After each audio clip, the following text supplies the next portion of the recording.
Hello everybody, I hope all of you are doing good. I am Deepika from Learno Hub, एक ऐसा free learning platform जहां पर आप पढ़ सकते हो physics, chemistry, maths, biology and SST absolutely for free only at learnerhub.com।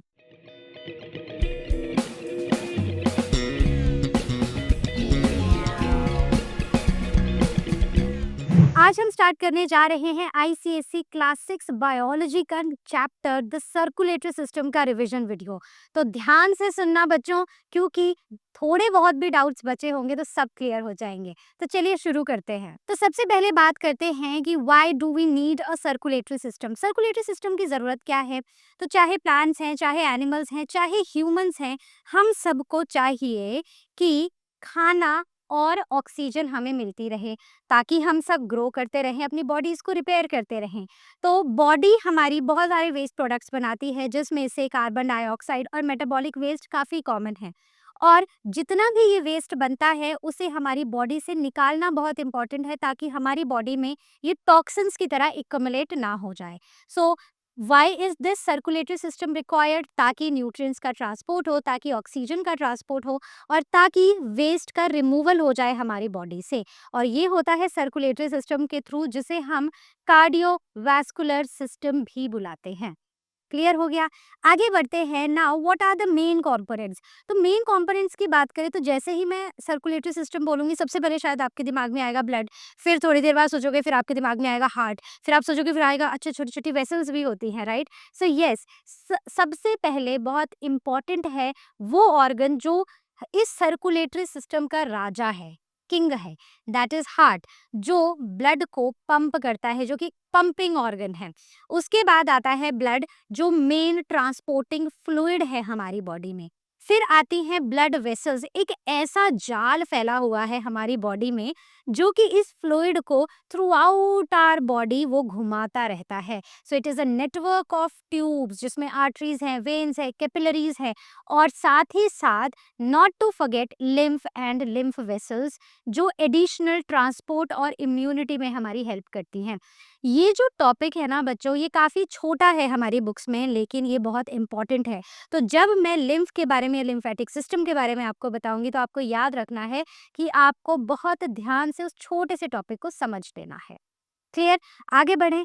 Now we will be talking about what are the functions of the circulatory system. तो जैसे कि हम ऑलरेडी डिस्कस कर ही चुके हैं, लेकिन एज अ टॉपिक मैंने सारे पॉइंट्स यहाँ पर लिख दिए हैं। अगर आपको क्वेश्चन आ जाता है what are the functions of the circulatory system, तो आप लिखोगे कि it transports oxygen, nutrients, hormones and heat. दूसरा, it transports, okay, it removes carbon dioxide and metabolic waste. तो मतलब जो इंपॉर्टेंट चीज़ें हैं उनको ट्रांसपोर्ट करना, ऑक्सीजन, न्यूट्रिएंट्स, हीट, हार्मोन्स, इनको ट्रांसपोर्ट करना। और दूसरा, जितना भी वेस्ट हमारी बॉडी में प्रोड्यूस हो रहा है, उसको हमारी बॉडी से निकाल कर बाहर फेंक देना। It maintains the internal balance, जिसे होम्योस्टैसिस बुलाते हैं। और it supports the defence through white blood cells and डब्ल्यूबीसीज। तो हमने पढ़ा है ना, हमारे ब्लड में आरबीसीज होते हैं, डब्ल्यूबीसीज होते हैं। तो ये डब्ल्यूबीसीज ना हमारी बॉडी को हमारी बॉडी की हेल्प करते हैं, जितनी भी इन्फेक्शियस डिसीजेस होती है ना, उनसे फाइट करने में, इन्फेक्शंस के अगेंस्ट हमारी बॉडी को बचाती है। और इसमें सिर्फ डब्ल्यूबीसीज नहीं, बल्कि लिम्फ भी यही काम करता है, हमारी बॉडी के डिफेंस का काम करता है। Now the working of the circulatory system. तो सर्कुलेटरी सिस्टम काम कैसे करता है? So the blood flows through the vessels. तो जितनी भी हमारी बॉडी है ना, हमारी पूरी बॉडी में ना ऐसे वेसल्स फैली हुई हैं, ऐसे जाल सा बिछा हुआ है, और हार्ट इस फ्लो को रेगुलेट करता है। करेक्ट? अब हार्ट एक्ट करता है एज अ पंप, और अब जो ब्लड है वो भेजा जाता है to different parts of the body, और उसके बाद इन different parts of the body से वो वापस हार्ट में भी आता है। So heart acts like a pump, pushing blood to and from all parts of the body. अब इसमें लिम्फ का भी एक इम्पॉर्टेंट रोल है, क्योंकि लिम्फ की जो फ्लूइड है, जो लिम्फ एक फ्लूइड है, लिम्फ जैसे ब्लड एक फ्लूइड है, लिम्फ भी एक फ्लूइड है। तो लिम्फ एक ऐसा फ्लूइड है जो ब्लड के सर्कुलेटरी सिस्टम में नहीं, आर्टरीज, वेन्स या कैपिलरीज में नहीं, बल्कि लिम्फेटिक कैपिलरीज में मूव करता है। यानी कि उसके अपने लिम्फ वेसल्स हैं, which run parallel to the blood vessels. ठीक है, बात क्लियर हो गई? तो इसमें मैं आपको एक छोटी सी चीज बताऊं, एक इंटरेस्टिंग सी। तो सबसे पहले एक डिलीवरी वैन की बात करें, राइट? तो डिलीवरी वैन क्या है? ब्लड है, जो चीज़ों को डिलीवर करने का काम कर रही हैं, उसमें न्यूट्रिएंट्स भी हैं, उसमें ऑक्सीजन भी है, उसमें कार्बन डाइऑक्साइड भी है। वहीं पर अगर हम डिलीवरी रूट्स की बात करें तो ये हैं ब्लड वेसल्स। क्या है ये? वो ब्लड वेसल्स जिनमें ये सारा ब्लड घूम रहा है। करेक्ट। उसके बाद अगर हम मेन स्टेशन की बात करें या फिर मेन पंप की बात करें, वो है हमारा हार्ट। करेक्ट। अब गार्बेज कलेक्शन किस फॉर्म में होता है वो बताओ? तो गार्बेज कलेक्शन होता है कार्बन डाइऑक्साइड और मेटाबॉलिक वेस्ट की फॉर्म में। ठीक है। तो जब हम डेली एक्सरसाइजेस करते हैं तो एक्सरसाइज करने से हमारा हार्ट ज़्यादा फास्ट बीट करता है और उससे ये जो डिलीवरी का प्रोसेस होता है ना, ये स्पीड अप हो जाता है, फास्ट हो जाता है। वहीं पर जब हम इनफ पानी पीते हैं पूरे दिन में, तो वो भी हमारे ब्लड के वॉल्यूम को हमारे स्मूथ सर्कुलेशन को मेंटेन करने में हेल्प करता है। अब बात करते हैं the types of body fluids. तो यहाँ पर हम दो टाइप के बॉडी फ्लूइड्स की बात करेंगे। एक है हमारा ब्लड और दूसरा है लिम्फ। ब्लड ब्लड हार्ट और ब्लड वेसल्स में होता है, राइट। ये एक क्लोज्ड सर्कुलेटरी सिस्टम है। मतलब अगर हम अपनी बात करें ना, ह्यूमंस की ही हम यहाँ पर ज़्यादा बात करेंगे, तो ये एक क्लोज्ड सर्कुलेटरी सिस्टम है कि आर्टरी से ब्लड निकला, कैपिलरी में गया, कैपिलरी से निकला, वेन में चला गया। ऐसा नहीं होगा कि आर्टरी से निकला अब बाहर इधर उधर टहल रहा है और फिर वेन्स में जाएगा, ऐसा नहीं होगा। तो ये पूरा एक बंद सिस्टम है, पूरा एक बिल्कुल एक बेजोड़ सिस्टम है और इसके अंदर अंदर ही ब्लड मूव करता है। यहाँ पर नेक्स्ट आता है टिश्यू फ्लूइड, या जिसे इंटरस्टिशियल फ्लूइड भी बुलाते हैं। अब ये क्या है? ये जब हमारे बॉडी में ब्लड मूव कर रहा होता है ना, तो कई बार प्लाज्मा लीक हो जाता है। वो लीक्ड प्लाज्मा जिसमें डब्ल्यूबीसीज भी होते हैं, ये कहाँ से लीक होता है? इंपॉर्टेंट टू रिमेंबर, आर्टरीज या वेन से नहीं, बल्कि कैपिलरीज से। और ये लीक्ड प्लाज्मा इंटरस्टिशियल या फिर टिश्यू फ्लूइड बनाता है।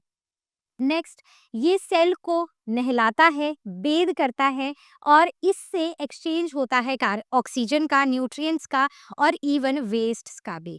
तो जो सेल्स में ऑक्सीजन, न्यूट्रिएंट्स जो उनको देने हैं, उनसे वेस्ट को लेना है, ये सब एक्सचेंज इस टिश्यू फ्लूइड के जरिए हो जाता है।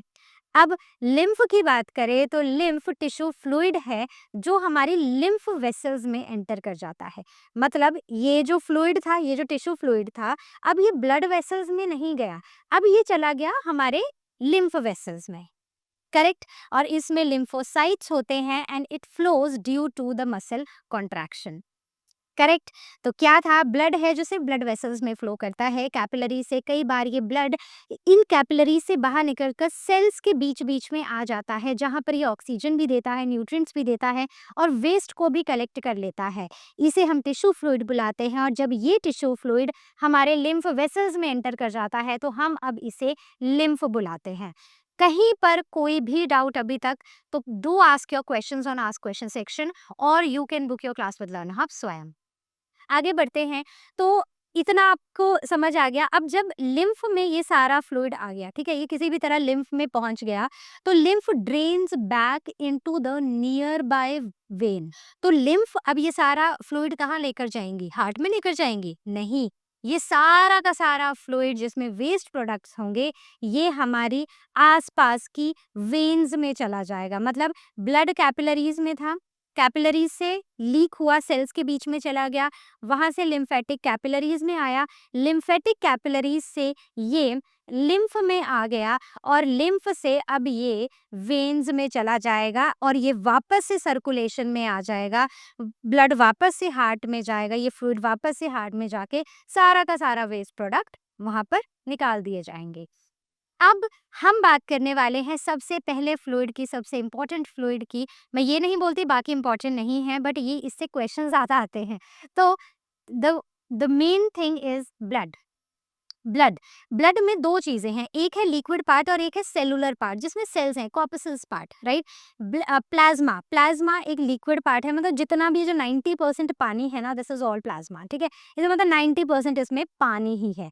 उसके सिवा अब बाकी है सेलुलर पार्ट जिसमें आरबीसीज हैं, डब्ल्यूबीसीज हैं और प्लेटलेट्स हैं। करेक्ट। प्लाज्मा प्लाज्मा एक लिक्विड पार्ट है जिसमें 90% पानी है, 10% प्रोटीन्स हैं, सॉल्ट्स हैं, न्यूट्रिएंट्स हैं, हार्मोन्स हैं और इसका कलर येलो है और ये अगर इसको टेस्ट करो ना थोड़ा सा सॉल्टी टच आता है, ठीक है। तो ये जो येलो कलर वाला पार्ट है दिस इज ऑल प्लाज्मा, जिसमें आरबीसीज नहीं होते हैं बल्कि इसमें पानी, प्रोटीन, सॉल्ट, न्यूट्रिएंट्स और हार्मोन्स होते हैं। आगे बढ़ते हैं, कॉर्पसल्स या फिर सेलुलर पार्ट, तो इसमें 3 तरह के होते हैं। कौन-कौन से? आरबीसीज, एरिथ्रोसाइट्स, डब्ल्यूबीसीज, ल्यूकोसाइट्स एंड प्लेटलेट्स, जो ब्लड कोगुलेशन में या ब्लड क्लॉटिंग में हेल्प करते हैं। Coming on to the RBCs that is erythrocytes, तो ये बाइकॉनकेव होते हैं, बाइकॉनकेव इस शेप के होते हैं और इनमें न्यूक्लियस नहीं होता है, इसीलिए इनका लाइफ स्पैन बहुत कम होता है, अप्रॉक्सीमेटली 120 डेज। 120 डेज के बाद ये सेल्स मर जाते हैं और इनके बदले नए नए सेल्स हमारी बॉडी में बनते रहते हैं। इनमें हीमोग्लोबिन होता है, वो हीमोग्लोबिन जो ऑक्सीजन के साथ खुशहाली से बॉन्ड बना के इधर उधर घूमता है। ये रेड कलर का होता है क्योंकि हीमोग्लोबिन एक आयरन प्रोटीन है, ठीक है। क्यों रेड होता है? क्योंकि हीमोग्लोबिन एक आयरन प्रोटीन है। आगे बढ़ते हैं नाउ कॉर्पसल्स और द सेलुलर पार्ट। सो डब्ल्यूबीसीज, ये इन्हें ल्यूकोसाइट्स भी कहते हैं, जो कि कलरलेस होते हैं, मतलब आरबीसीज की तरह रेड कलर के नहीं है, कलरलेस हैं, इनमें न्यूक्लियस है और ये काफ़ी बड़े हैं साइज में as compare to the RBCs और ये हमारी बॉडी को इम्यूनिटी प्रोवाइड करते हैं। अब बात ये है कि ये कैसे इम्यूनिटी प्रोवाइड करते हैं। पहली बात एक और जान लो कि these are also called as the white warriors. ये वाइट वॉरियर्स होते हैं, ये जर्म्स को इनगल्फ कर लेते हैं, खा लेते हैं और एंटीबॉडीज, जिन्हें हम कई बार AB भी लिखते हैं, एंटीबॉडीज प्रोड्यूस करते हैं। वो एंटीबॉडीज जो इन्फेक्शन से लड़ने में हेल्प करती हैं हमारी बॉडी की। आगे प्लेटलेट्स, प्लेटलेट्स को थ्रोम्बोसाइट्स भी बुलाते हैं, करेक्ट। थ्रोम्बोसाइट्स सबसे छोटे सेल, अगर हम डब्ल्यूबीसीज, आरबीसीज और प्लेटलेट्स में देखें तो सबसे बड़े हैं इन साइज डब्ल्यूबीसीज, फिर हैं आरबीसीज और फिर हैं प्लेटलेट्स। तो this is as per the size. ये सबसे छोटे हैं, इनसे ब्लड क्लॉटिंग में हेल्प करते हैं और साथ ही साथ ये ब्लड लॉस को भी प्रिवेंट करते हैं और जर्म्स की एंट्री को भी। तो जैसे अगर आपको कहीं पर कट लग गया, यहाँ से खून निकलने लगा, थोड़ी देर बाद हम देखते हैं कि एक हार्ड सा मास यहाँ पर बन जाता है, तो बेसिकली ब्लड से प्लेटलेट्स आते हैं, वो इस वाले एरिया को सील कर देते हैं, जिससे ना तो ब्लड बाहर निकल पाता है, ब्लड लॉस भी नहीं होता है और जर्म्स भी हमारी बॉडी में एंटर नहीं होते हैं। लेकिन जब किसी इंसान को डेंगू होता है तो उस टाइम पर प्लेटलेट्स बहुत ज़्यादा कम हो जाते हैं, जिसकी वजह से ब्लड क्लॉटिंग प्रॉपर्ली नहीं हो पाती है और हम इन्फेक्शन से भी प्रोन हो जाते हैं। तो कई बार इतनी ज़्यादा ब्लीडिंग होती है कि सीरियस कॉम्प्लिकेशंस आ जाती हैं। तो इस तरह ये ब्लड हमारी बॉडी में फ्लो करता है। तो और यहाँ पर जो ये सेल्स दिखाए गए हैं ये हैं आरबीसीज। ओके, आगे बढ़ते हैं now the functions of the blood. Blood के क्या क्या फंक्शंस हैं? क्या मुझे आपको बताने की ज़रूरत है? आप बोलोगे कि नहीं, ये तो आपने पहले बताए थे, हमें याद है। तो बस एक बार रिकॉल करते हैं। सबसे पहली चीज़, ये न्यूट्रिएंट्स को ट्रांसपोर्ट करते हैं। कौन से न्यूट्रिएंट्स? जो इंटेस्टाइन में एब्जॉर्ब हुए थे, डाइजेशन चैप्टर याद है? तो इंटेस्टाइन में सारे के सारे न्यूट्रिएंट्स, फैट्स, प्रोटीन्स और कार्बोहाइड्रेट्स, राइट, ये सब कुछ वहाँ पर एब्जॉर्ब होता है। तो वहाँ से इंटेस्टाइन से के आसपास भी बहुत सारी ब्लड वेसल्स होती हैं, वहाँ से सारे न्यूट्रिएंट्स एब्जॉर्ब होते हैं और ये लिवर में और हमारे बॉडी पार्ट्स में चले जाते हैं।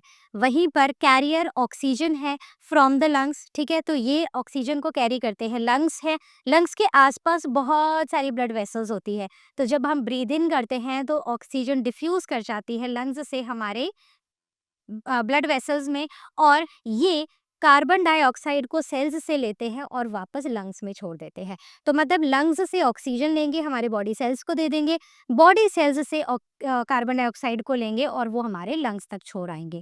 तो ये जो प्रोसेस होता है इसे हम रेस्पिरेशन का प्रोसेस बुलाते हैं, जहाँ पर हमारे बॉडी सेल्स में होता है फूड जिसके ऊपर ऑक्सीजन एक्ट करती है, फूड की ऑक्सीडेशन होती है, इससे हमें एनर्जी मिलती है और कार्बन डाइऑक्साइड प्रोड्यूस होती है। तो ये जो रेस्पिरेशन के लिए जो सामान है उसको लेकर जाना और उसके बाय प्रोडक्ट को भी निकालना, उसके वेस्ट प्रोडक्ट को भी निकालना, ये सब हमारा ब्लड करता है। It carries waste products to the kidneys. तो जितना भी वेस्ट प्रोडक्ट है, तो हमने पढ़ा है ना एक्सक्रीशन, तो ग्लोमेरुलस पढ़ा है, तो बहुत सारी ब्लड कैपिलरीज है जिन्होंने वहां पर एक जाल बना के रखा है। ये जो जाल है ना, ये जाल ब्लड को फिल्टर आउट करता है। किडनीज हमारे ब्लड को फिल्टर आउट करती है और हमारे ब्लड को साफ रखती हैं। इससे एक हमारा बॉडी का वाटर बैलेंस भी बना रहता है, बॉडी का टेम्परेचर भी रेगुलेटेड रहता है, और ये हमें इम्यूनिटी भी देता है डब्ल्यूबीसीज की हेल्प से, क्योंकि ब्लड में डब्ल्यूबीसीज हैं जो एक तो जर्म्स को इनगल्फ कर रही हैं और दूसरी तरफ वो एंटीबॉडीज को प्रोड्यूस कर रही हैं।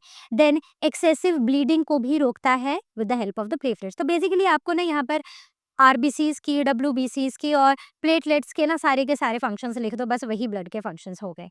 ठीक है? तो इसमें अगर मैं आपको एक टिप बताऊं, तो इसमें आप नाउ टिप आप इसमें ज़रूर लिखना, जैसे कि एन फॉर न्यूट्रिएंट्स, न्यूट्रिएंट्स लाना और बॉडी में देना, ऑक्सीजन को बॉडी तक पहुंचाना, वेस्ट को रिमूव करना, वाटर को बैलेंस करना, टेम्परेचर को कंट्रोल करना, इम्यूनिटी देना और प्रिवेंट करना ब्लीडिंग को with the help of the platelets.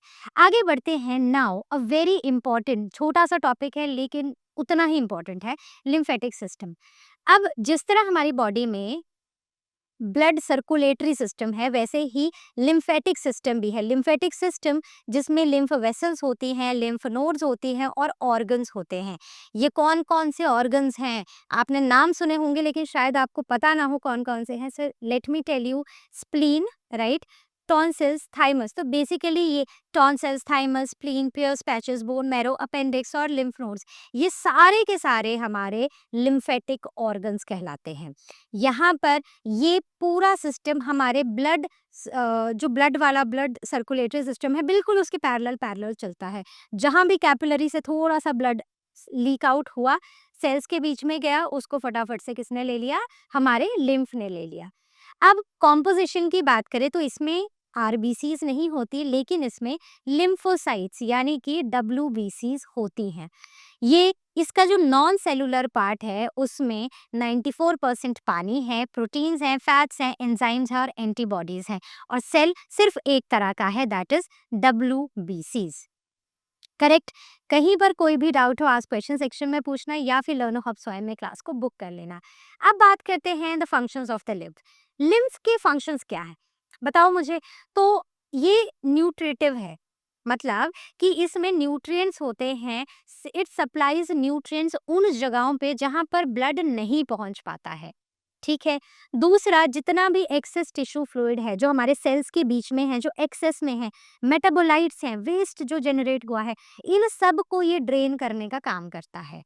तीसरा, ये एब्जॉर्ब करता है फैट्स को फ्रॉम द इंटेस्टाइन। ठीक है?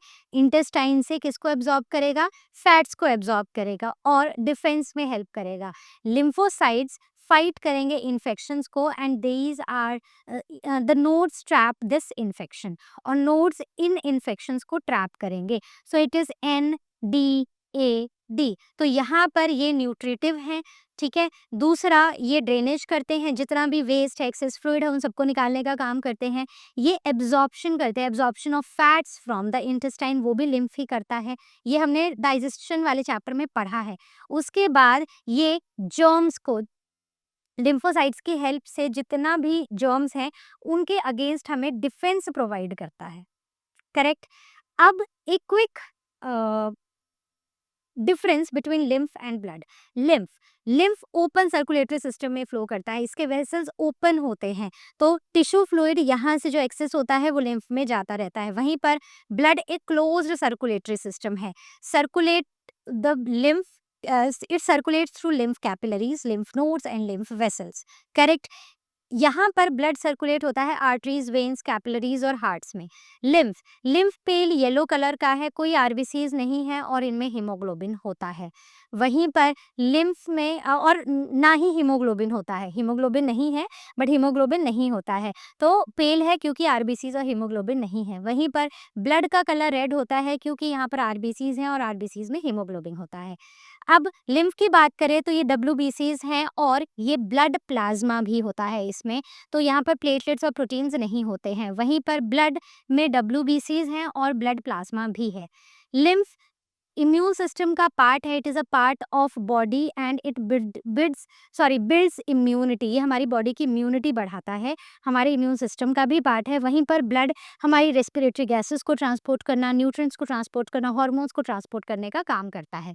उसके बाद बात करते हैं the types of blood circulation. क्या-क्या टाइप्स हैं? सबसे पहला है क्लोज्ड सर्कुलेशन और फिर ओपन सर्कुलेशन। क्लोज्ड सर्कुलेशन यानी कि ह्यूमंस में और ओपन सर्कुलेशन यानी कि इंसेक्ट्स में। तो होता क्या है कि जैसे जो इंसेक्ट्स होते हैं ना, इंसेक्ट्स में ये जो सर्कुलेशन है ना, ये पूरी तरह बंद नहीं होता है। मतलब ओपन स्पेसेस होते हैं जिनमें ब्लड मूव कर सकता है, इसीलिए हम इसे ओपन सर्कुलेटरी सिस्टम बुलाते हैं। वहीं पर अगर हम क्लोज्ड सर्कुलेटरी सिस्टम की बात करें, जैसे कि हम में होता है, तो यहाँ पर ये पूरा का पूरा सिस्टम ऐसे क्लोज होता है। ब्लड सिर्फ वेसल्स के अंदर अंदर ही घूमता है, तो इसीलिए हम इसे क्लोज्ड सर्कुलेटरी सिस्टम बुलाते हैं। अब बात करते हैं ब्लड वेसल्स की। तो सबसे पहली बात, ब्लड वेसल्स होते क्या है? ब्लड वेसल्स वो ट्यूबुलर स्ट्रक्चर्स होते हैं जो ब्लड को कैरी करते हैं थ्रू आउट द बॉडी। इनमें क्या क्या होता है? इनमें आर्टरीज आती हैं, वेन्स आती हैं, कैपिलरीज आती हैं। तो ये क्या है? दीज आर द आर्टरीज, ये होती हैं वेन्स और ये होती हैं कैपिलरीज, राइट? तो सीक्वेंस क्या है फ्लो का? तो always remember it is ACV। तो आर्टरीज से ब्लड जाएगा कैपिलरीज में और कैपिलरीज से जाएगा वेन्स में। क्लियर हो गया? दिस इज द फ्लो, याद रखना है। अब हर एक ब्लड वेसल को डिस्कस करते हैं, स्टार्टिंग विद द आर्टरीज। तो आर्टरीज ब्लड को लेकर जाती है हार्ट से दूर, ठीक है? तो आर्टरीज क्या करती हैं? ब्लड को हार्ट से दूर लेकर जाती हैं। इनकी वॉल्स थिक होती हैं, स्ट्रॉन्ग होती हैं, इलास्टिक होती हैं और मस्कुलर होती हैं। द रीजन बीइंग, हार्ट यहाँ पर है, हार्ट से पाँव में भी ब्लड जाना है, हार्ट से हेड में भी ब्लड जाना है, नीचे भी जाना है, ऊपर भी जाना है, लिम्स तक मतलब आर्म्स तक भी पहुंचना है। तो ब्लड जो है ना, वो बहुत ज़्यादा प्रेशर में भेजा जाता है हार्ट से, सो दैट वो हर एक बॉडी पार्ट तक पहुंच सके। तो इसीलिए यहाँ पर जो वॉल्स होती हैं आर्टरीज की, वो थिक होती हैं, स्ट्रॉन्ग होती हैं, इलास्टिक और मस्कुलर होती हैं। Next, blood flows with high pressure and with jerks. तो मतलब वो जो पल्स आती है ना, वो आर्टरीज में जब ब्लड फ्लो करता है उसकी वजह से आती है, क्योंकि ब्लड को बहुत दूर जाना है। Then it usually deep placed inside the body. मतलब सुपरफिशियली जो आपको ऐसे ब्लू ब्लू दिखाई देंगी ना, सुपरफिशियल आर द वेन्स। जो डीप होती है हमारे बॉडी में, these are the arteries. Next, they carry oxygenated blood, right? Generally, arteries carry oxygenated blood except for one, which is the pulmonary artery. ये सिर्फ deoxygenated blood लेकर जाती है. It is an exception and it is important for you to note it down. Okay? Pulmonary artery ये एक ऐसी artery है जो लंग्स की तरफ को जाती है और इसमें डीऑक्सीजनेटेड ब्लड होता है। तो मतलब हार्ट से ब्लड लंग्स को जा रहा है। जहाँ भी वर्ड आपको पल्मनरी दिखाई देना, बात समझ लेना कि हम लंग्स की बात कर रहे हैं। तो ये एक ऐसी आर्टरी है जो हार्ट से लंग्स की तरफ को ब्लड लेकर जाती है। Then coming on to no valves, इसमें कोई वॉल्व्स नहीं होते हैं except for aorta and pulmonary trunk. सिर्फ इन दो में वॉल्व्स देखने को मिल रहे हैं। तो इम्पॉर्टेंट क्या हुआ, ये सारे पॉइंट्स आपको पता है, रिकॉल करने हैं और एक्सेप्शंस हो, इन दोनों ही को आपको याद रखना है। करेक्ट? कहीं भूलोगे तो नहीं। तो A for artery and A for away. तो it takes blood away from the heart. आगे बढ़ते हैं वेन्स। वेन्स क्या करती हैं? अब आर्टरीज ब्लड को दूर लेके जा रही हैं हार्ट से, वहीं पर वेन्स इसी ब्लड को हार्ट के पास लेकर आएंगी। So they carry blood towards the heart. Walls thin होती हैं और ये लेस मसल्स वाली होती हैं। Heart valves prevent the back flow. ये जो हार्ट के वॉल्व्स होते हैं, सॉरी, ये जो वेन्स होती हैं इनमें वॉल्व्स होते हैं और ये वॉल्व्स ब्लड को वापस नहीं आने देती हैं, क्योंकि ये वो एरिया है, मतलब ये वो ब्लड वेसल्स हैं जिनमें ब्लड कोई बहुत ज़्यादा हाई प्रेशर में या स्पीड में नहीं जाता है, धीरे-धीरे जाएगा। जो वॉल्स हैं वो थिन होंगी और ये लेस मस्कुलर होंगी। तो blood flow smoothly under low pressure और ये सुपरफिशियली प्लेस्ड होती है। तो अपने हाथ में देखो, आपको यहाँ पर ब्लू-ब्लू दिखाई दे रही होंगी। So these blue ones are the veins जो स्किन के ऊपर होती है, सुपरफिशियल होती हैं और इनमें ज़्यादातर डीऑक्सीजनेटेड ब्लड होता है एक्सेप्ट फॉर वन। इजी है याद रखना। कैसे? Pulmonary artery carries deoxygenated blood and pulmonary vein carries oxygenated blood. Yes, so pulmonary again connected to lungs, right? तो अब जो ब्लड है वो लंग्स से हार्ट की तरफ कैसा आएगा? सीधी सी बात है, ऑक्सीजनेटेड आएगा। सांस ले रहे हैं, ऑक्सीजन जा रही है और लंग्स तो ब्लड को ऑक्सीजनेट कर देती है। तो लंग्स से ऑक्सीजनेटेड ब्लड हार्ट की तरफ आएगा और वो कौन लेकर आएगा? वो पल्मोनरी वेन लेकर आएगी, राइट? तो बस यही पूरा प्रोसेस है, करेक्ट? तो ये हैं हमारे टिश्यूज हैं। अब ये ब्लड यहाँ पर फ्लो कर रहा है और ये टिश्यू सेल्स हैं, ये यहाँ पर ऑक्सीजन दे रहे हैं और कार्बन डाइऑक्साइड को वापस ले रहे हैं, करेक्ट? तो यही है वो प्रोसेस जिसे हम रेस्पिरेशन बुलाते हैं। तो यहाँ पर V for veins and V for valves, तो वेन्स में वॉल्व्स होते हैं, करेक्ट? चलो आगे बढ़ते हैं। Now talking about the differences between arteries and veins. तो आर्टरीज, ये A for artery, A for away from the heart, तो ये ब्लड को हार्ट से दूर लेकर जाएंगी। V for veins and V for valves, इसका यहाँ पर कोई लेना देना नहीं है, बट ये अगर दूर लेकर जा रही हैं तो ये ब्लड को हार्ट के पास लेकर आएंगी। टाइप्स ऑफ ब्लड, तो यहाँ पर मोस्टली ऑक्सीजनेटेड होता है except for the pulmonary artery जो डीऑक्सीजनेटेड ब्लड कैरी करती है। वहीं पर वेन्स में मोस्टली डीऑक्सीजनेटेड ब्लड होता है एक्सेप्ट फॉर पल्मोनरी वेन जो ऑक्सीजनेटेड ब्लड कैरी करती है। वॉल का स्ट्रक्चर देखें तो ये थिक होती है, इलास्टिक होती है और मस्कुलर होती है, वहीं पर वेन्स थिन और लेस मस्कुलर होती हैं। अब प्रेशर यहाँ पर काफ़ी हाई होता है क्योंकि ब्लड हार्ट से निकला और उसे बॉडी के दूर दूर वाले पार्ट्स में जाना है, तो ये हाई प्रेशर में और जर्की फ्लो होता है। वेन्स लो प्रेशर, वेन्स में जो ब्लड होता है वो लो प्रेशर में होता है और इसमें स्मूथ फ्लो देखा जाता है। वॉल्व्स एब्सेंट होते हैं और ये सिर्फ अयोटा और पल्मोनरी ट्रंक में देखे जाते हैं, वहीं पर सारी वेन्स में वॉल्व्स प्रेजेंट होते हैं। अब बात करते हैं पोजीशन की। तो पोजीशन, वेन्स काफ़ी हमारी बॉडी में अंदर होती हैं, डीप होती हैं, वहीं पर आर्टरीज डीप होती हैं और वेन्स सुपरफिशियल होती हैं। ल्यूमन इनका नैरो होता है, मतलब ये जो अंदर वाला पोर्शन है ना, ये क्योंकि वॉल थिक होती है आर्टरीज की, तो अंदर वाला जो पोर्शन है, जो ये वाला पोर्शन है, ये ऐसे नैरो आपको देखने को मिलेगा। वहीं पर वेन्स में ये जो माउथ है ना, ये आपको काफ़ी वाइड देखने को मिलेगा क्योंकि ये थिन वेसल्स होती हैं, करेक्ट? समझ आ गया ना विद रीजन कि ये थिन क्यों है और वो थिक क्यों है, इसका ल्यूमन वाइड क्यों है, उसका ल्यूमन नैरो क्यों है, करेक्ट? तो ऐसे ही विद रीजनिंग समझोगे ना तो भूलोगे नहीं। ओके, आगे बढ़े। तो अब बात करते हैं कैपिलरीज की। तो हमने एक सीक्वेंस मैंने आपको बताया था ए सी वी, तो आर्टरीज पढ़ ली, वेन्स पढ़ ली, अब क्या बचा? Capillaries. Exactly, so these are the smallest blood vessels, ये माइक्रोस्कोपिक होती हैं और ये आर्टरीज और वेन्स को आपस में कनेक्ट करती हैं। अब the walls have single layer of endothelial cells जो कि बहुत थिन होती है and it is the site of exchange of gases. Carbon dioxide, oxygen सब यहाँ पर एक्सचेंज होते हैं। जैसे अगर हम लंग्स की और हार्ट की बात करें तो लंग्स के पास क्या होता है? अच्छा, जैसे अभी हम एक चीज़ यहाँ पर डिस्कस कर रहे थे, राइट? तो ये वाला मैं आपको वीडियो दिखा रही थी, तो ये कैपिलरी है। कैपिलरी बहुत पतली सिंगल लेयर वाली वॉल है ना इनकी, तो इसकी वजह से यहाँ पर क्या होता है कि ऑक्सीजन इजीली डिफ्यूज कर जाती है सेल्स में और कार्बन डाइऑक्साइड वापस से कैपिलरीज में चली जाती है, करेक्ट? तो ये माइक्रोस्कोपिक है, बहुत ही थिन वॉल है और थिन वॉल होने की वजह से यहाँ पर डिफ्यूजन जो ये बहुत ईजी होता है, site of exchange of gases है ये। यहाँ पर न्यूट्रिएंट्स हैं, वेस्ट भी एक्सचेंज होता है और इवन वाटर का भी एक्सचेंज किया जाता है। It allows easy diffusion between blood and the blood tissues. So C for capillaries and C for connect. तो it connects arteries and veins and also C for cargo. तो ये इन सारी चीज़ों को ट्रांसपोर्ट करने का भी काम करती है। ओके, कोई डाउट यहाँ तक? क्योंकि अब हम जिन ब्लड वेसल्स में एंटर कर रहे हैं ना, वो नॉर्मल ब्लड वेसल्स नहीं बल्कि वो हार्ट स्पेसिफिक ब्लड वेसल्स हैं। चलो let's start with the blood vessels of the heart. सबसे पहले है वेना केवा, जो दो तरह की होती है, एक सुपीरियर और एक इन्फीरियर। सुपीरियर मतलब जो ऊपर की तरफ है और इन्फीरियर जो नीचे की तरफ है। तो वेना केवा एक ऐसी ब्लड वेसल है हार्ट की जो डीऑक्सीजनेटेड ब्लड लेकर आती है। और डीऑक्सीजनेटेड ब्लड कहाँ पर आता है?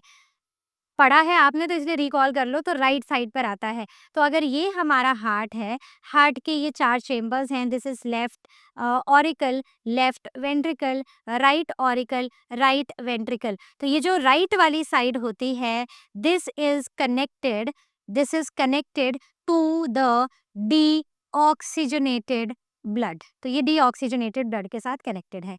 तो मतलब हमारी बॉडी के जो अपर बॉडी पार्ट्स से जितना भी डीऑक्सीजनेटेड ब्लड आएगा वो सुपीरियर वेना केवा लेकर आएगी, और जो नीचे वाले बॉडी पार्ट से जो डीऑक्सीजनेटेड ब्लड आएगा वो इन्फीरियर वेना केवा लेकर आएगी।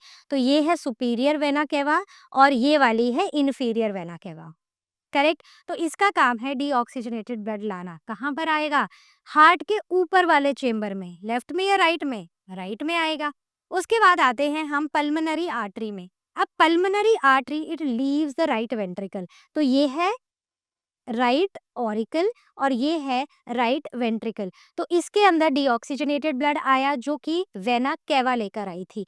अब यहाँ से ये डीऑक्सीजनेटेड ब्लड जाएगा, कहाँ को जाएगा? It is sent to the lungs for oxygenation, और ये भी लेफ्ट और राइट ब्रांचेस में स्प्लिट हो जाती है ऐसे को।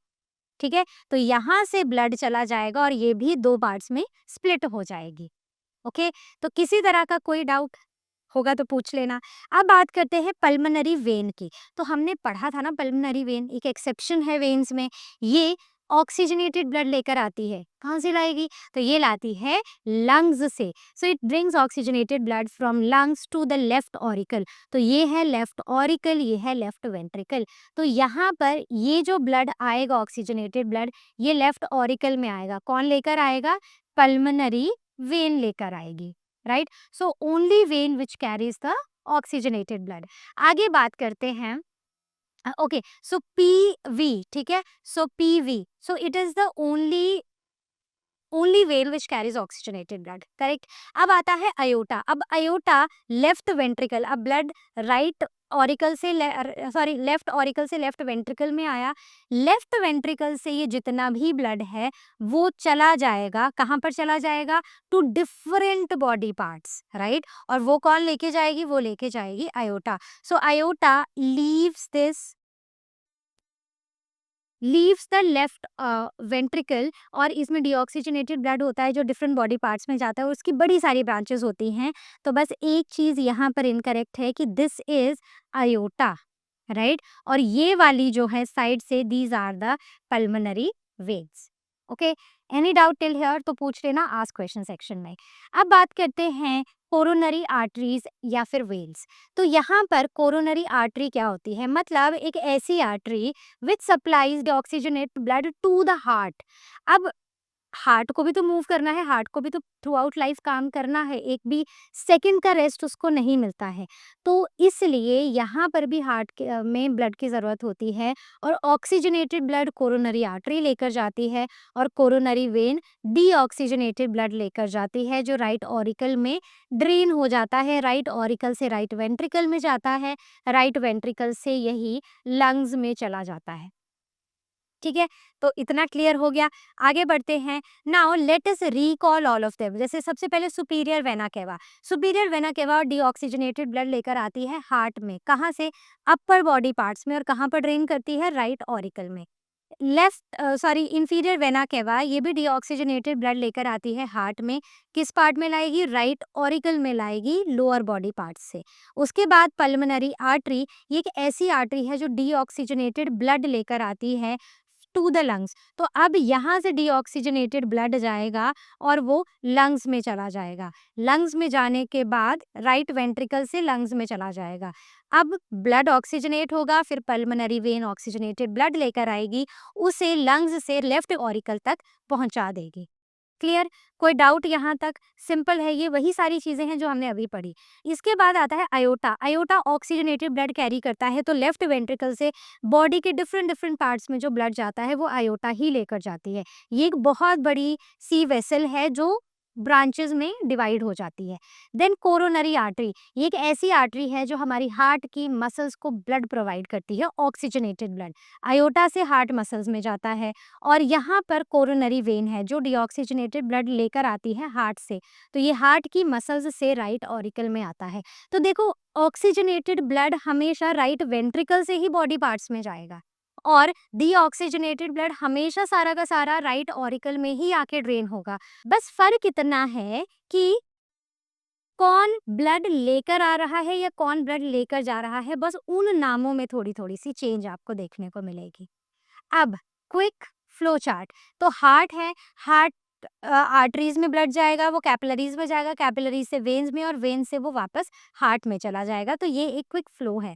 अब अगर हम लंग्स की बात करें तो लंग्स में मतलब लिंक्ड होती हैं ये एक पल्मोनरी आर्टरी और पल्मोनरी वेन से। पल्मोनरी आर्टरी राइट वेंट्रिकल से कनेक्टेड होती है और यहाँ से ब्लड लंग्स में आता है फॉर ऑक्सीजनेशन, राइट? और यहाँ पर कैसा ब्लड होता है?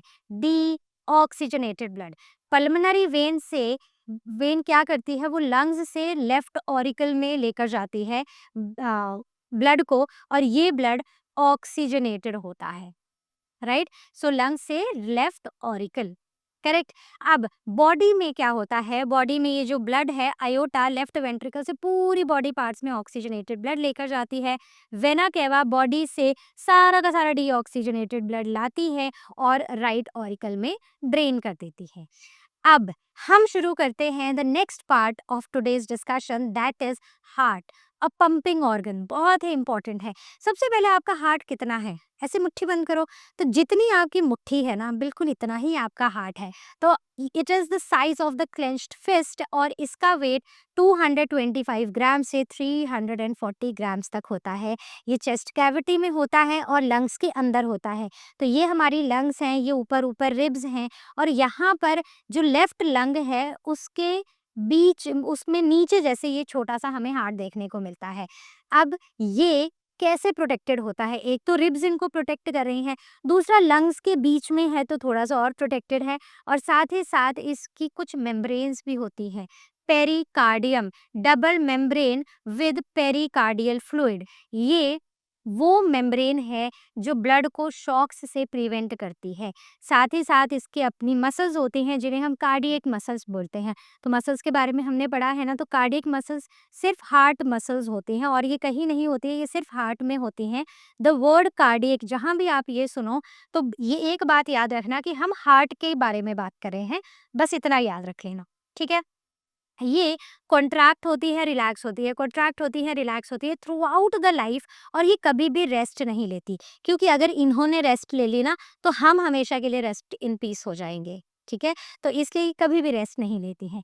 Now coming on to the chambers of the heart. अब हार्ट के चेम्बर्स, अब देखो मैं यहाँ पर ये बॉक्स बना रही हूँ आपके लिए, ठीक है? तो ये हार्ट है, हार्ट के 4 चेम्बर्स हैं। ये वाली साइड लेफ्ट है, मतलब जिस हाथ से आप लिख रहे हो ना उस साइड पर जो आप मतलब साइड मेंशन करोगे दैट इज लेफ्ट, और उससे ऑपोजिट साइड हो जाएगी लेफ्ट। तो मतलब ये मिरर इमेज की तरह है, ठीक है? आपका राइट हार्ट का लेफ्ट है, आपका लेफ्ट हार्ट का राइट है, करेक्ट। अब यहाँ पर ऊपर वाले चेम्बर्स को हम ऑरिकल्स बुलाते हैं या एट्रियम बुलाते हैं, और नीचे वालों को हम वेंट्रिकल्स बुलाते हैं।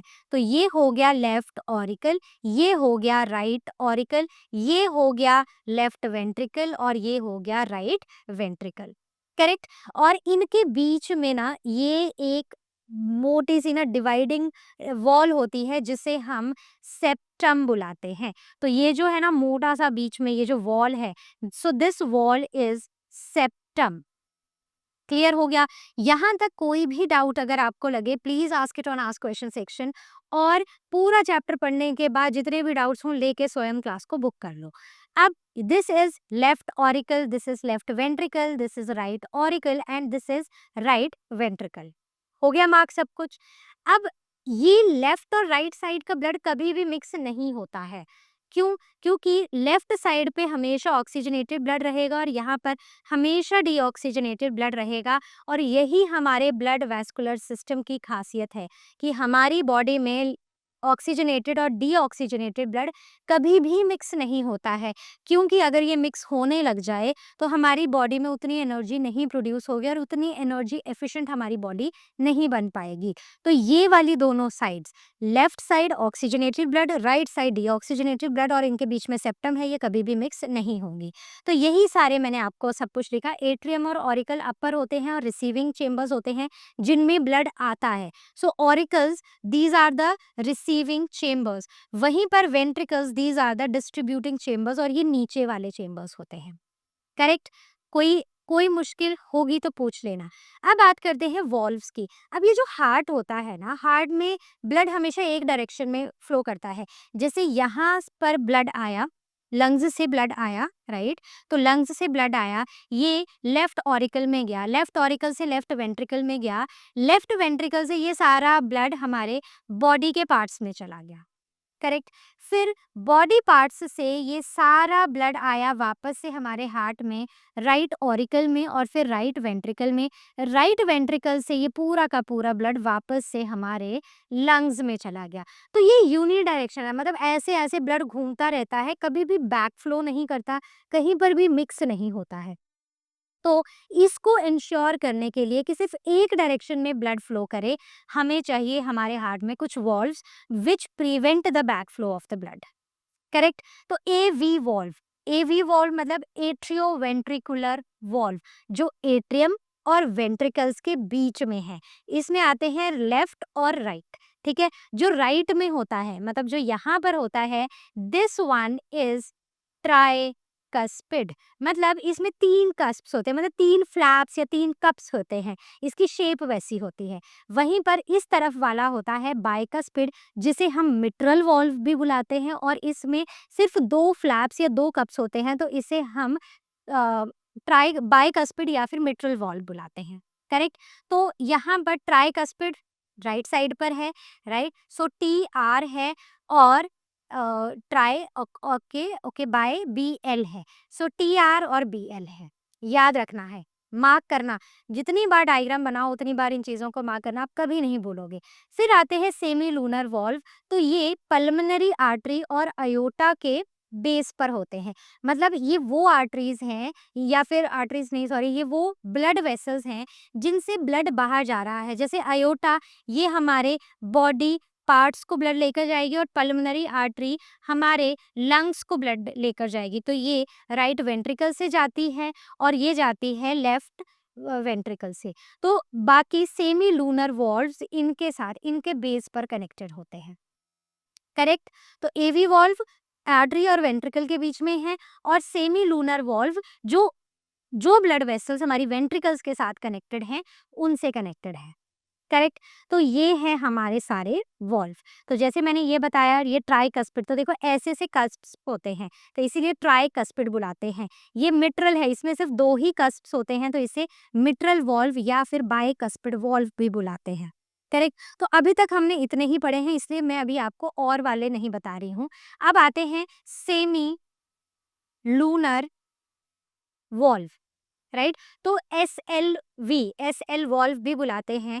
तो वो जो हमारे लेफ्ट वेंट्रिकल से कनेक्टेड है उसे आयोटिक वॉल्व बुलाते हैं और जो हमारे राइट वेंट्रिकल से कनेक्टेड है उसे पल्मोनरी वॉल्व बुलाते हैं। क्यों? क्योंकि ये वाली जो हमारी ब्लड वेसल है, दिस इज पल्मोनरी आर्टरी। तो ये कौन सा वॉल्व हो गया? ये हो गया पल्मोनरी वॉल्व। करेक्ट? तो एक बार ब्लड एक एक चेंबर से निकल गया ना, वो उसमें वापस नहीं आता है। क्यों? क्योंकि देखो, मान लो ये ऊपर एक चेंबर है, चलो मैं इसको यहाँ पर ड्रॉ करके आपको दिखाती हूँ थोड़ा सा। तो मान लो कि ये एक हमारा चेंबर है, 2 चेंबर्स हैं, ये चेंबर्स हैं, ये ऊपर वाला है, नीचे वाला है, राइट? तो ये वॉल्व की जो डायरेक्शन है ना, वो कुछ ऐसी होती है। यहाँ से ब्लड ने प्रेशर ये कॉन्ट्रैक्ट करना शुरू हुआ, ऊपर वाला चेंबर, और ब्लड ने प्रेशर बनाया, सारा का सारा ब्लड नीचे वाले चेंबर में आ गया। लेकिन वो जो वॉल्व था ना, वो ऐसे खुला और सारा नीचे चला गया। लेकिन जब वापस आने की कोशिश करता है ब्लड, तो अब ब्लड का प्रेशर यहाँ पर आता है। ठीक है, इन वाली साइड्स पर। तो अब ये और बंद होता जाता है, लेकिन ये कभी भी खुलता नहीं है, तो इस वजह से बैक फ्लो ऑफ ब्लड नहीं देखने को मिलता है। अब बात करते हैं the steps of the functioning of the heart, या फिर एक कार्डियक साइकिल कैसे वर्क करती है। तो सबसे पहले ब्लड ऊपर वाले चेंबर्स में होता है, मतलब जब हार्ट के चेंबर्स कॉन्ट्रैक्ट करेंगे ना तो एक साथ करेंगे, तो ऊपर वाले चेंबर्स हैं ऑरिकल। तो सबसे पहले ऑरिकुलर कॉन्ट्रैक्शन होता है, ऑरिकल्स कॉन्ट्रैक्ट करना शुरू करती हैं। तो राइट ऑरिकल में, ठीक है, receives deoxygenated blood from the body by vena cava, superior vena cava and inferior vena cava से राइट ऑरिकल में सारा का सारा ब्लड आ जाता है। वहीं पर left auricle receives blood, oxygenated blood from the lungs, lungs से आ जाएगा, right, through the pulmonary vein. तो ये साथ साथ में रिवाइज करते हैं ना, किस में ब्लड कहाँ से आ रहा है। तो यहाँ से जो ब्लड आ रहा है ये पल्मोनरी वेन से आ रहा है, और यहाँ पर जो ब्लड आ रहा है ये है सुपीरियर वेना केवा, और नीचे है इन्फीरियर वेना केवा से। तो ब्लड आ गया राइट ऑरिकल और लेफ्ट ऑरिकल में। अब दोनों ही ऑरिकल्स कॉन्ट्रैक्ट करना शुरू करेंगे, और जब ये कॉन्ट्रैक्ट करेंगी तो ब्लड अब वेंट्रिकल्स में चला जाएगा। कौन से? लेफ्ट ऑरिकल से लेफ्ट वेंट्रिकल, राइट ऑरिकल से right ventricle. So this is auricular contraction and ventricle filling. This is the step 1. Step 2, ventricle fill हो गए। तो ये जो हमारे एवी वॉल्व्स थे, यहाँ पर ये वाले जो वॉल्व थे एवी वॉल्व, एट्रियो वेंट्रिकुलर वॉल्व, जब ये क्लोज हुए तो एकदम से साउंड आई लब। तो ये एक साथ दोनों ही ऑरिकल्स कॉन्ट्रैक्ट होंगी, वेंट्रिकल फिल होंगे, वॉल्व बंद हो जाएगा और साउंड आएगी लब साउंड, करेक्ट। और सेमी लूनर वॉल्व अब ओपन हो जाएंगे। तो अब यहाँ पर जो वेंट्रिकल्स हैं अब ये कॉन्ट्रैक्ट होना शुरू होंगी। तो यहाँ पर वेंट्रिकुलर कॉन्ट्रैक्शन होगा, स्टेप नंबर 3। तो जब वेंट्रिकुलर कॉन्ट्रैक्शन होगा तो लेफ्ट वेंट्रिकल और राइट वेंट्रिकल के ये जो वॉल्व्स हैं ये खुलेंगे, और अब deoxygenated blood from the right ventricle through pulmonary artery ये लंग्स में जाएगा ऑक्सीजनेट होने के लिए, और लेफ्ट वेंट्रिकल्स में ऑक्सीजनेटेड ब्लड जो है वो आयोटा के थ्रू हमारे डिफरेंट बॉडी पार्ट्स में जाएगा, ताकि सब बॉडी पार्ट्स को ऑक्सीजन मिल सके। और जब सेमी लूनर वॉल्व क्लोज होंगे, अब निकल गया सारा का सारा ब्लड वेंट्रिकल से, तो अब साउंड आएगी डब। तो लब डब, लब डब, यही साउंड है। तो dub sound is due to the closure of the semilunar valve, and lub sound is due to the closure of the AV valves, atrioventricular valves. कोई डाउट? ध्यान से समझ लो, बिल्कुल भी डिफिकल्ट नहीं है अगर आप ध्यान से समझते हो। आपको क्या करना है, आपको ये डायग्राम एक एक बना के, ऐसे पूरे स्टेप को डायग्राम में बना के आपको लिखना है, ठीक है। आप कभी भी नहीं भूलोगे, और आपका ये जो पूरा का पूरा चैप्टर ना एकदम पक्का हो जाएगा। 6th वाले बच्चे, 8th वाले बच्चे, कोई भी हो, आप 10th तक इस चीज को नहीं भूलोगे। Let us now talk about the pacemaker of the heart. Pacemaker, pace मतलब स्पीड, मेकर मतलब बनाने वाला, मतलब ये वो पार्ट है हमारे हार्ट का जो हमारे हार्ट की स्पीड को डिसाइड करता है।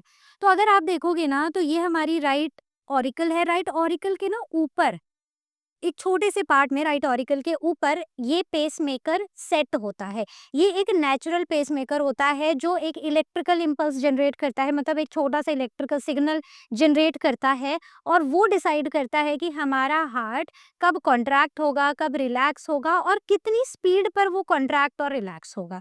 तो इसीलिए इसे पेसमेकर बुलाते हैं, मतलब स्पीड का डिसीजन लेने वाला बुलाते हैं।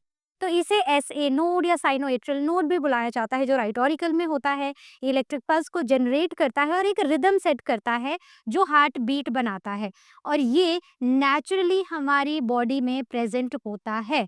और अगर ये डैमेज हो जाए तो हमारे हार्ट की पेस कौन डिसाइड करेगा? वो तो सबसे ज़्यादा ज़रूरी है। तो इसीलिए हम कुछ आर्टिफिशियल पेस मेकर्स इम्प्लांट करते हैं, जिन्हें हम आर्टिफिशियल पेस मेकर्स के नाम से ही बुलाते हैं, करेक्ट।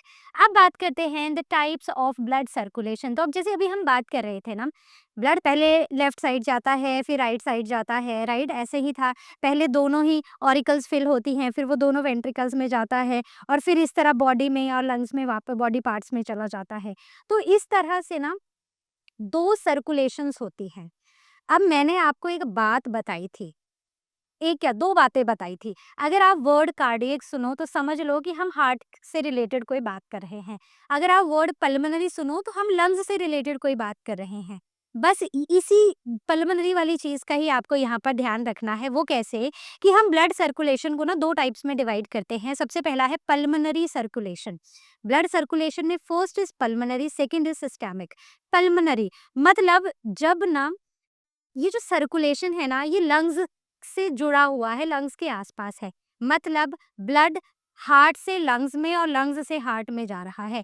तो राइट वेंट्रिकल से ब्लड चला गया लंग्स में और लंग्स से राइट ऑरिकल में आ गया। करेक्ट? तो मैं यहाँ पर ऐसे बनाती हूँ आपको इजीली दिखाने के लिए। तो ये है हमारी लंग्स। तो left auricle, left ventricle, right auricle, right ventricle. तो ब्लड सॉरी राइट है ना। तो ब्लड यहाँ से गया, लंग्स में चला गया, डीऑक्सीजनेटेड ब्लड था, ऑक्सीजनेट हुआ और हमारी लेफ्ट ऑरिकल में आ गया। तो ये जो फ्लो है, जब हार्ट और लंग्स के बीच में ब्लड का फ्लो हो रहा है, दिस इज पल्मोनरी सर्कुलेशन। और इस बीच में डीऑक्सीजनेटेड ब्लड जो है वो ऑक्सीजनेट होता है। तो ये फ्लो ही राइट वेंट्रिकल से शुरू होकर लेफ्ट ऑरिकल तक खत्म होता है। अब उसके बाद आता है सिस्टेमिक। मतलब जब ब्लड जो है वो हार्ट और बॉडी के टिश्यूज के बीच में घूम रहा है। मतलब अब मैं फिर से, अब चलो मैं यहाँ पर ही लिख दूंगी। So left auricle, left ventricle, right auricle and right ventricle. ठीक है, ये लंग्स हैं, ये हमारे बॉडी के टिश्यूज हैं। अब ब्लड लेफ्ट वेंट्रिकल से आएगा, बॉडी के टिश्यूज में जाएगा, वापस से राइट ऑरिकल में आ जाएगा। तो यहाँ से यहाँ तक आने का प्रोसेस और यहाँ से हार्ट तक जाने के प्रोसेस को हम सिस्टेमिक सर्कुलेशन बोलते हैं। मतलब लेफ्ट वेंट्रिकल से बॉडी और बॉडी से right auricle. So this is systemic circulation. इस पूरे ही सिस्टम में ऑक्सीजनेटेड ब्लड मूव होता है बॉडी पार्ट्स में और बॉडी से फिर जब हार्ट में ये ब्लड वापस जाता है तो ये डीऑक्सीजनेट हो जाता है। सिंपल है। कोई डाउट यहाँ तक? तो आपको पता है कहाँ आना है। तो ये मैंने एक पूरा सिस्टम बना के रखा है। तो ये वाला जो सिस्टम है, ये यहाँ से यहाँ जो भी ब्लू में है, so this all that is in blue is deoxygenated blood और जो रेड में है वो ऑक्सीजनेटेड है। तो ये हो गई हमारी पल्मोनरी सर्कुलेशन और ये वाली हो गई हमारी सिस्टेमिक सर्कुलेशन। बात क्लियर हो गई? तो बस इस डायग्राम को बनाना है और याद रखना है। तो पहले हमारी लंग्स में ऑक्सीजनेटेड ब्लड था। ठीक है, चलो यहाँ से शुरू करते हैं कि राइट वेंट्रिकल में डीऑक्सीजनेटेड ब्लड था, वो लंग्स में गया, लंग्स में वो ऑक्सीजनेट होके लेफ्ट एट्रियम में आया, लेफ्ट एट्रियम से लेफ्ट वेंट्रिकल, लेफ्ट वेंट्रिकल से बॉडी पार्ट्स में, बॉडी पार्ट से वापस से राइट एट्रियम और राइट एट्रियम से राइट वेंट्रिकल्स और फिर से ये प्रोसेस शुरू हो गया। आगे बढ़ते हैं। Now talking about double circulation. तो ह्यूमंस के केस में अगर हम देखें ना, ब्लड हार्ट में 2 बार आता है, इसीलिए हम इसे डबल सर्कुलेशन कहते हैं। So blood passes twice through the heart in one complete cycle. पहली है पल्मोनरी सर्कुलेशन और दूसरी है सिस्टेमिक। पल्मोनरी जिसमें हार्ट लंग्स हार्ट करता है ये, और दूसरी में हार्ट बॉडी हार्ट करता है ये, राइट। तो हार्ट हार्ट दोनों साइड है, बीच में लंग्स और बॉडी है। So this prevents the mixing of the oxygenated and deoxygenated blood. क्योंकि ये जो बीच में सेप्टम है ना, ये इतना थिक है, इतना स्ट्रॉन्ग है ये कि ये ब्लड को मिक्स नहीं होने देता और किसी भी ब्लड वेसल में ब्लड कभी भी बैक फ्लो नहीं होता, जिससे ब्लड की मिक्सिंग नहीं होती है और काफ़ी एफिशिएंट सिस्टम होता है। इसीलिए हम एनर्जेटिक रहते हैं, हमारी बॉडी की एनर्जी हाई रहती है। अब बात करते हैं द मेजर ब्लड वेसल्स में। ये हमने सारी पढ़ी हैं जो इस डबल सर्कुलेशन में इन्वॉल्व हैं। वेना केवा सुपीरियर और इन्फीरियर जो बॉडी पार्ट्स से डीऑक्सीजनेटेड ब्लड को लाती हैं और वो राइट ऑरिकल में ड्रेन कर देती हैं। फिर आती है पल्मोनरी आर्टरी जो इस डीऑक्सीजनेटेड ब्लड को राइट वेंट्रिकल से लंग्स तक लेकर जाती है। फिर आती है पल्मोनरी वेन जो इस लंग्स में ऑक्सीजनेट हुए ब्लड को लेफ्ट साइड ऑफ हार्ट लेके जाती हैं, यानी कि लेफ्ट ऑरिकल में लेके जाती हैं। फिर आती है आयोटा जब हमारी बॉडी से लेफ्ट वेंट्रिकल से ब्लड हमारी बॉडी के डिफरेंट डिफरेंट पार्ट्स में जाता है। क्लियर हो गया? चलो अब बात करते हैं ब्लड फ्लो की। तो ये पूरा का पूरा कंप्लीट पाथ है। तो मैंने ये सारा आपको अभी समझाया था। तो यहाँ पर right auricle, right ventricle, left ventricle. So these are the lungs and these are the body cells. तो लंग्स से गया लेफ्ट ऑरिकल में, लेफ्ट ऑरिकल से लेफ्ट वेंट्रिकल में, लेफ्ट वेंट्रिकल से बॉडी पार्ट्स में, बॉडी पार्ट से राइट ऑरिकल में, राइट ऑरिकल से राइट वेंट्रिकल में और वापस से लंग्स में चला गया। बस यही पूरा का पूरा प्रोसेस है। और इसको समझने के लिए जैसे मैं बोल रही हूँ या फिर ये जो ऊपर लिखा हुआ है इसको रटने की ज़रूरत नहीं है। बॉक्स वाला डायग्राम जो मैंने अभी भी आपको पीछे बना के दिखाया था, यहाँ लंग्स लिखो, यहाँ पर बॉडी लिखो और इस पूरे प्रोसेस को, इसको पूरा मार्क करो और फिर इसको पूरा समझो, राइट? इसको पूरी तरह समझो। बस जैसे मैं इतने फास्ट फास्ट बोल रही हूँ ना, आप भी इससे भी फास्ट बोल पाओगे। लेट मी टेल यू, एक बार आपको समझ आ गया ना, फिर कोई दिक्कत नहीं है। अब बात करते हैं difference between auricles and ventricles. क्या डिफरेंस होता है? ऑरिकल्स अपर चेम्बर्स हैं और देखो साइज भी देख लो, तो ये राइट ऑरिकल है, ये लेफ्ट ऑरिकल है, तो ये दोनों ऊपर वाले चेम्बर्स हैं और छोटे हैं। ये नीचे वाले हैं और बड़े वाले चेम्बर्स हैं, राइट?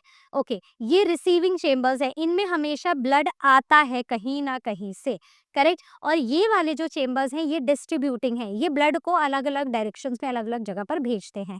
इनकी वॉल्स थिन होती हैं, लेकिन वेंट्रिकल्स में प्रेशर बहुत ज़्यादा क्रिएट करना पड़ता है ताकि बॉडी के डिफरेंट पार्ट्स में ब्लड पहुंच सके।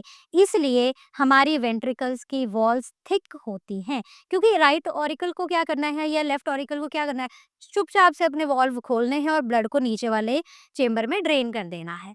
उनका काम तो आसान है, मुश्किल काम है वेंट्रिकल्स का, तो इसलिए उन्हें थिक वॉल्व्ड होना पड़ता है, स्ट्रॉन्ग बनना पड़ता है।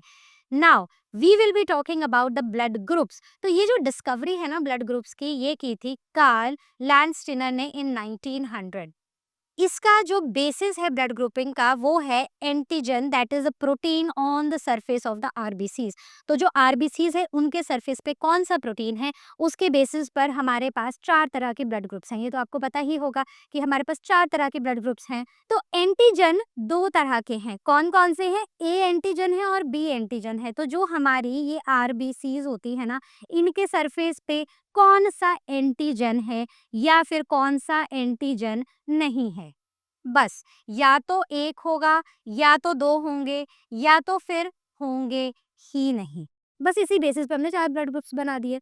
सबसे पहला इसे हम एबीओ सिस्टम भी कहते हैं। तो अगर आरबीसीज के ऊपर अगर ए एंटीजन हो, ठीक है? अगर एंटीजन ए हो तो वो ए ब्लड ग्रुप होता है, एंटीजन बी हो तो वो बी ब्लड ग्रुप होता है। अगर एंटीजन ए और बी दोनों ही हो तो वो ए बी ब्लड ग्रुप हो जाता है। और अगर कोई भी एंटीजन ना हो तो हम उसे ओ ब्लड ग्रुप कहते हैं, ठीक है? तो अब देखो जैसे यहाँ पर अब इनमें एंटीबॉडीज, अब इनके मतलब इनके ऑपोजिट कौन कौन सी एंटीबॉडीज देखने को मिलती हैं। तो अगर एंटीजन ए है सरफेस पर तो एंटीबॉडी बी होगी उसके प्लाज्मा में। अगर ब्लड ग्रुप बी है मतलब कि बी एंटीजन है तो उस पर्सन के, उस इंसान की बॉडी के प्लाज्मा में एंटी ए होगा, एंटीबॉडी। उसके बाद अगर उसमें दोनों ही एंटीजन है मतलब ए भी है बी भी है तो उसकी बॉडी में किसी भी तरह का कोई भी एंटीजन नहीं होगा, एंटीबॉडी नहीं होगी। ना एंटीबॉडी ए होगी ना एंटीबॉडी बी होगी। वहीं पर अगर ब्लड ग्रुप ओ है मतलब कि ना एंटीजन ए है ना एंटीजन बी है तो उसकी बॉडी में दोनों तरह की एंटीबॉडीज मिलेंगी, ए भी मिलेगी और बी भी मिलेगी, करेक्ट? आगे बढ़ें। अब कंपैटिबिलिटी मतलब कौन किसको ब्लड दे सकता है, ए वाला किसको दे सकता है, बी वाला किसको दे सकता है, ए बी वाला क्या होता है, तो यही सब डिस्कस करने वाले हैं। तो अब हम बात करेंगे डोनर और रेसिपिएंट की। डोनर जैसे ए ब्लड ग्रुप वाला, तो देखो याद करो, मैं एक टेबल है जो यहाँ पर फिर से पेस्ट करती हूँ ताकि आपको समझने में आसानी हो। तो यहाँ पर देखो क्या है कि हमारा जो ए है, ब्लड ग्रुप ए के पास है एंटीजन ए और एंटीबॉडी बी है। ब्लड ग्रुप बी के पास एंटीजन बी है और एंटीबॉडी ए है, राइट? वैसे ही ब्लड ग्रुप ए बी के पास दोनों ही एंटीजन है लेकिन एंटीबॉडी एक भी नहीं है। वहीं पर ब्लड ग्रुप ओ वालों के पास कोई भी एंटीजन नहीं है लेकिन दोनों ही एंटीबॉडीज इनके ब्लड में प्रेजेंट है।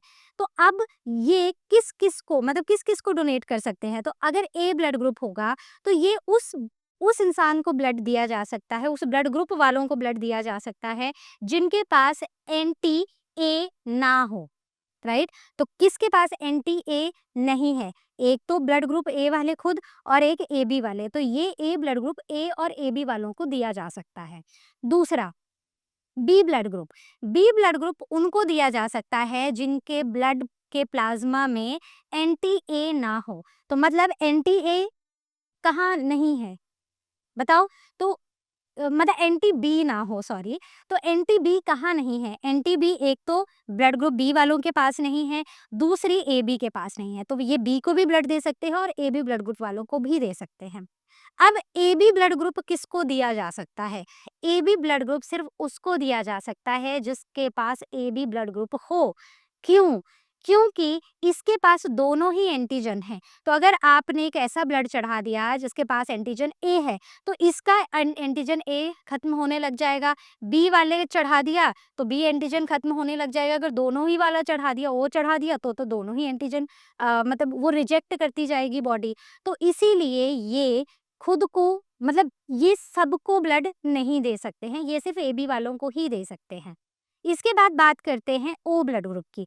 तो ओ ब्लड ग्रुप में किस-किस को ये ब्लड दे सकते हैं? तो ये उसको दे सकते हैं जिनके पास मतलब ये सबको दे सकते हैं बेसिकली। तो ये वो डोनर हैं जो सबको दे सकते हैं क्योंकि इनके पास कोई भी एंटीजन नहीं है, तो ब्लड के रिजेक्ट होने का खतरा नहीं है।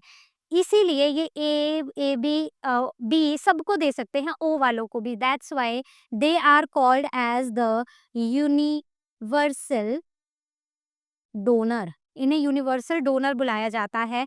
और ए बी वाले देखो सभी से ब्लड ले पा रहे हैं, तो इन्हें यूनिवर्सल रेसिपिएंट कहा जाता है। ठीक हो गया? समझ गए आप? तो यहाँ पर हम ये बात करें कि ए ब्लड ग्रुप कौन से ब्लड ग्रुप वालों को चढ़ाया जा सकता है, बी किसको, सी ए बी किसको और ओ किसको, राइट? तो अगर एक ब्लड ग्रुप है और आपको ये जानना है कि वो किसे दिया जा सकता है, आप उसके एंटीजन देखो। अगर उसमें ए एंटीजन है, मतलब वो लोग जिनके ब्लड में ए एंटीजन होगा, वो वाला ब्लड नहीं दे सकते। तो अगर आप B blood group A blood group वाले को दोगे तो इसमें एंटी ए है, ये इसके अपने ब्लड के सेल्स को मारना शुरू कर देगा। बस इतनी सी यहाँ पर बात याद रखनी है, राइट? सो ओ इज जो ओ वाला है, they are the universal donors. They give blood to all the blood groups, right? और ए बी वाले जो हैं वो सबसे रिसीव कर सकते हैं। अब बात करते हैं ब्लड ग्रुप्स में ब्लड डोनेशन की। तो ब्लड डोनेशन एक वॉलंटरी एक्टिविटी है एंड ये डोनर अगर देना चाहे तो वो दे सकता है। 1 pint is equal to 420 ml of the blood is taken एक बारी में, and the donated blood is used for surgical and medical emergencies. तो अगर आपके सामने या आपके आसपास कहीं पर ब्लड डोनेशन कैंप हो रहा हो, तो आई वुड एडवाइस कि उसका पूरा बैकग्राउंड चेक करके अगर सही हो तो ज़रूर ब्लड डोनेट करना चाहिए। Then blood banks, so these are the place where the blood is donated. It is stored, preserved and supplied when it is needed. आगे बात करते हैं। Now a very important thing to understand कि how to keep the heart healthy. अब हम अपने दिल को ऐसे मजबूत हेल्दी कैसे रख सकते हैं? तो हमें हेल्दी खाना खाना है, हमें रेगुलर एक्सरसाइजेस करनी है, हमें वॉकिंग, साइकिलिंग, जॉगिंग करनी है और हमें खूब सारी आउटडोर गेम्स खेलनी है। Then we should avoid oily food, fried food या फिर फास्ट फूड जैसे पिज़्ज़ा, बर्गर, ये सब कुछ हमें अवॉइड करना है। हमें प्लेंटी ऑफ फाइबर्स लेने हैं जैसे कि होल ग्रेन, सीरियल या ओट्स लेने हैं। और जो स्वीट फूड है उसे भी अवॉइड करना है क्योंकि उससे मोटापा आ सकता है। So let's start with our questions. First question is the blood vessel which carries blood away from the heart. क्या बुलाते हैं उनको? जो हार्ट से दूर लेकर जा रही है। कौन लेकर जा रही है? Exactly arteries, correct. चलो question number 2, heart is protected by, skull protect कर रहा है, रिब केज प्रोटेक्ट कर रहा है या स्पाइन कर रही है? एग्जैक्टली रिब केज के अंदर है लंग्स, और लंग्स में लेफ्ट वाली जगह पर छोटा सा हमारा हार्ट छुप के बैठा हुआ है, राइट? तो ये मैंने मार्क किया। Okay, all right, so the next question is which of the following is good for heart health? क्या अच्छा है? जंक फूड खाना? नहीं। आउटडोर गेम्स खेलना? यस। पूरा दिन ऐसे आराम से कुर्सी पर, बेड पर बैठे रहना, लेटे रहना? Not at all. तो गेम्स खेलना अच्छी बात है। Now the liquid part of the blood is, तो लिक्विड पार्ट कौन सा है? आरबीसीज है, प्लाज्मा है, प्लेटलेट्स है, लिम्फ है? ब्लड का ठीक है, तो लिम्फ तो हो नहीं सकता because lymph is not a part of a blood, lymph अलग है, अलग फ्लूइड है ये हमारी बॉडी का। दूसरी बात, आरबीसीज, प्लेटलेट्स और डब्ल्यूबीसीज मिलकर सेलुलर कंपोनेंट बनाती हैं। इसका मतलब क्या हुआ? The correct option is B, plasma. Next, which cells are known as the soldiers of the body? कौन से हैं सोल्जर्स ऑफ द बॉडी? सोचो सोचो सोचो। एग्जैक्टली अभी अभी तो हम थोड़ी देर पहले इसकी बात कर रहे थे कि अगर हमारी बॉडी में कोई इन्फेक्शन हो जाता है तो डब्ल्यूबीसीज उन्हें उन इन्फेक्शन से हमें बचाती हैं। ठीक है, next, blood vessels that carry blood away from the heart. वैसे तो ये रिपीट हो गया बट इट इज आर्टरीज। आगे बात करते हैं, अब बाय कॉन्वे concave donut shaped cells are. कौन से होते हैं biconcave? So these are the RBCs. Next question, platelets किस काम में हेल्प करती हैं? ऑक्सीजन कैरी करने में? नहीं। इन्फेक्शन को फाइट करने में, ऑक्सीजन कैरी करने में आरबीसीज हेल्प करती हैं। इन्फेक्शन को फाइट करने के लिए हमारे पास डब्ल्यूबीसीज हैं और क्लॉटिंग के लिए हमारे पास हैं प्लेटलेट्स। कंट्रोलिंग हार्ट बीट तो नहीं, this is again wrong. Okay, next, lymph nodes become swollen when? हमारा हार्ट पंप करना बंद कर देता है? नहीं। जब बॉडी इन्फेक्शन को फाइट कर रही होती है, यस, तो लिम्फ नोड्स बन जाते हैं और यहाँ पर डब्ल्यूबीसीज आके इनसे डिशम डिशम करती हैं और इन्फेक्शन से फाइट करती हैं।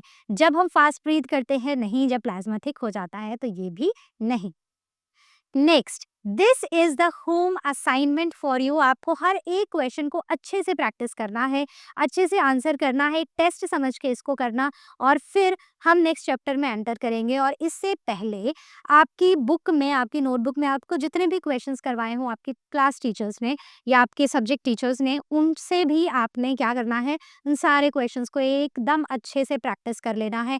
Fill in the blanks, true false, match the column, कुछ भी हो, सब कुछ, राइट? और इसके साथ हमारा ये चैप्टर कंप्लीट होता है। So this was all from our today session. I hope आपको सब समझ आ गया है। एंड रिमेंबर, आपको स्ट्रेस नहीं बढ़ाना है बट आपको अपने कॉन्फिडेंस को बढ़ाना है, और रिवीजन रेस में मैं आपका कॉन्फिडेंस बढ़ाकर ही रहूंगी। So I see you next time with the next video. Till then you all take care, and as you all know, learn मतलब फ्री है पर बेस्ट है।